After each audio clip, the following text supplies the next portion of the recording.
बता रहे हैं। जयपुर का रुख करते हैं, सहयोगी दिनेश कसाना हमारे साथ जुड़े हुए हैं।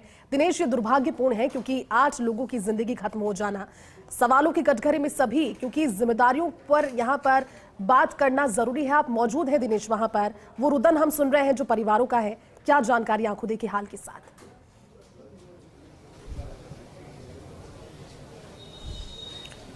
देखिए, बहुत ही दुर्भाग्यपूर्ण घटना है, बहुत ही दुखद है कि 11 लोग जो जयपुर से गए थे, घूमने गए थे और बनास नदी के पुराने पुल के पास नदी में डूबने से 8 लोगों की मौत हो जाना और उनमें से 3 लोगों को हालांकि बचा लिया गया है। 8 जो व्यक्ति हैं वो जयपुर निवासी हैं और फिलहाल मेरी मौजूदगी हसनपुरा उस परिवार में है जहाँ से नौशाद, कासिम और फरहान तीनों एक ही परिवार के व्यक्ति थे और तीनों की उम्र भी 30-35 वर्ष के आसपास है और गरीब परिवार से तीनों ताल्लुक़ रखते हैं, रोज़ कमा के खाने वाले थे। बताया जा रहा है कि नौशाद हैं जो परिवार के मुखिया थे और वो किसका काम करते थे? एक्सपोर्ट का काम करते थे, कपड़ों का, रफू का काम करते थे। उनकी माताजी हमारे साथ। माताजी, बहुत दुखद घटना है, क्या कहना चाहेंगे? बहुत समझदार वही था, वही खर्चा पानी उठाता था। क्या करा, मैं खुद बेवा हो गई, 1.5 साल हुआ इसके पापा को, मैं तो वही समझता था। पापा की मौत के बाद वही जिम्मेदार थे? वही थे जिम्मेदार, वही समझ गए थे। वो टोंक किस लिए गए थे? अरे घूमने के हिसाब से गए थे, तो घूमने के हिसाब से गए थे। साला भी गया था, खुद भी गए थे, दोनों बच्चे गए थे उसके, एक भाई का लड़का था, एक खुद का लड़का था। तो हल्के ही है दोनों बच्चे, हल्के ही है सब जानिए। 5 कम 10-11 जाने गए होंगे ये। आप क्या कहना चाहेंगे, किस तरह से मदद सरकार की ओर से कहा जा रहा है कि पूरी मदद की जाए? क्या करें, वही था कमाने करने वाला, क्या करें। मैं खुद बेवा हूँ, खुद परेशान हूँ, क्या करूँ। कुछ मुआवजा मिल जाए इन लोगों को, कुछ मुआवजा मिल जाए सरकार की तरफ से, यही है सरकार से। तो 2 बच्चे हैं, एक तो छोटी लड़की है नौशाद की और एक वो लड़का भी साथ में गया था, बस 2 बच्चे ही हैं उसके। छोटी लड़की है, लड़की छोटी है, नौशाद भाई की छोटी लड़की। कोई कमाने वाला नहीं था, बस वही संभालते थे घर।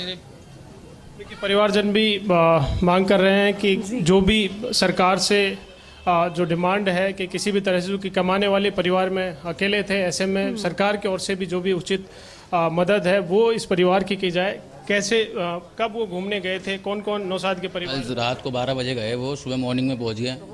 बॉडी कॉलिंग करी, उन्होंने सब कुछ करा, सब ठीक चल रहा था। अब वो जाने क्या हुआ है, उनके साथ 6-7 जने थे, 3 सिटी के थे, 4 जने यहाँ के थे।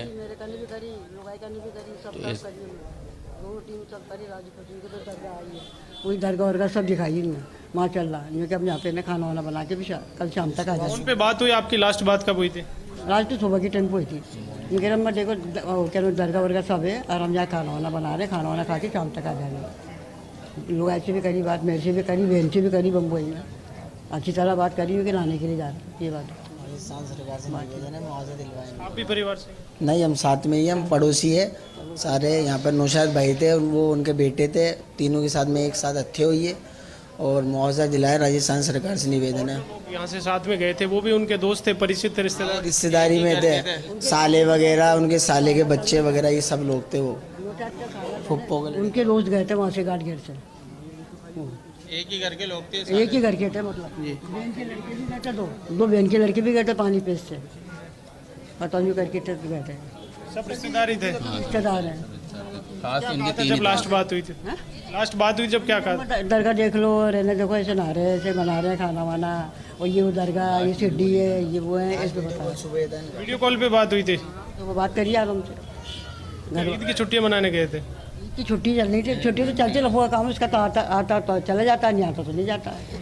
वो मतलब दिन में आगे चलो घूमने चले जाओ, अपन काम तो कल परसों से जाएंगे। फ़ोन आता नहीं जब जाता है रफो का काम, ये हमेशा नहीं चलता उसका काम, हमेशा नहीं चलता। फ़ोन करते हैं ना, वो खुला काम है, कभी नहीं मिलता। पूरी गर्मी बैठे, घर में काम ही नहीं चलता पूरी गर्मी, सर्दी में फिर चल जाता है। और फ़ोन आता है ना, जब भी जाता, चाहे 4 बजे आएगा, चाहे 5 बजे आएगा, जाएगा, ऐसे जाता है। दिन भर पूरा निकल जाता है, ऐसे करते हैं। आना कहाँ?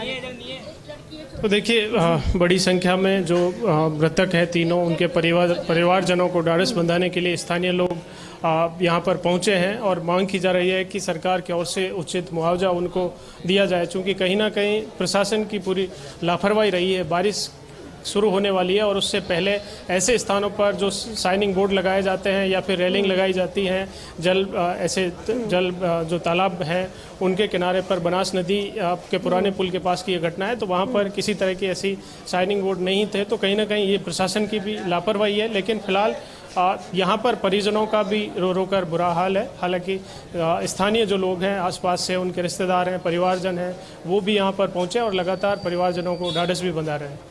दिनेश, मुश्किल घड़ी है, लेकिन इसमें बहुत ज़्यादा बड़ा जो एक पॉइंट है वो ये भी समझना होगा कि आने वाले समय में, क्योंकि 3 दिन में आंकड़ा कहता है कि 1.5 दर्जन लोगों की डूबने से मौत हुई। तैराकी नहीं आती तो नहीं जाइए, और अगर आप अपने आप को तैराक समझते हैं तो भी सावधानी बरतने की जरूरत है। प्रशासन की अलग भूमिका इसमें बढ़ी हुई नजर आती है। शुक्रिया दिनेश इस पूरी बातचीत के लिए।